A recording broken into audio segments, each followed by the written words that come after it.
When you really break it down, there are only two groups of people in the world. Those with power and those who want power.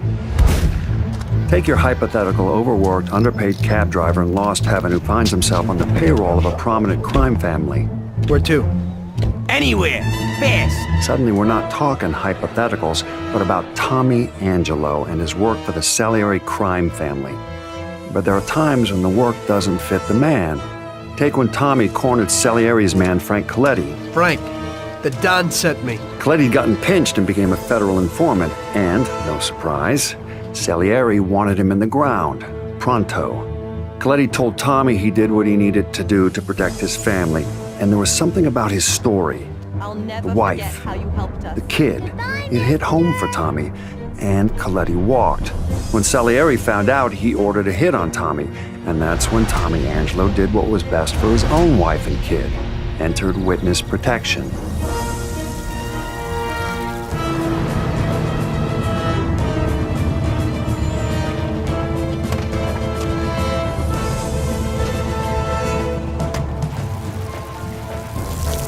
Mr. Angelo?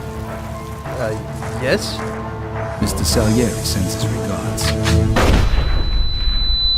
You saw this type of thing happen again in Empire Bay years later.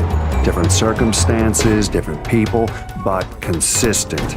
And of course, that would be the events that went down with Vito Scaletta and Joe Barbaro. You remember the wise guys we used to see when we was kids? Yeah, why?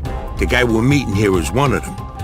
Scaletta hoped working for the mob would allow him to provide a better life for his mother and sister. Yeah. Where'd you get all this money, Vito? Scaletta and Barbaro were like brothers.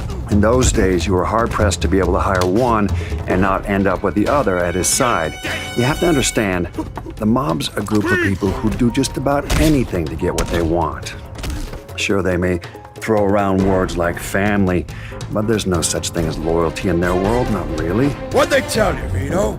Take care of me and all's forgiven? Scaletta and Barbaro, they were the exception to the rule. But even then, it was the thirst for power that drove them, and that's the thing that brought them down in the end. Hey, what the hell's going on? Where they taking Joe? Sorry, kid. Joe wasn't part of our deal. Which, of course, is how Scaletta ended up working out of a shithole in New Bordeaux. Now, you could make a compelling case that without Scaletta, you'd have never had New Bordeaux's own crime boss, Lincoln Clay. Lincoln was born with nothing. Essentially, grew up with nothing. That is, until he met Sammy Robinson.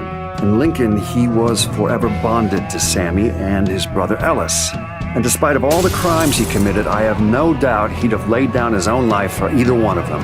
No question. He lost everything that mattered most to him in the Night of Blood, save for his friendship with a morally bankrupt CIA agent. Point is, Lincoln Clay brought down the entire infrastructure of the mob in New Bordeaux, built up his own thing to take its place. Even still, what he did wasn't motivated by business. It was all about his family. I'm here to make you pay for what you did to Sammy and Ellis Robinson. These men were fully aware that what they were doing was wrong, so redemption's not a possibility here. Let me see your hands. But what I will say is when forced to make a choice between organized crime and the people they cared about most, these men chose family. Every time. Of course, as long as you've got people who are willing to steal, maim, torture, and murder to get ahead, you're never getting rid of the mob.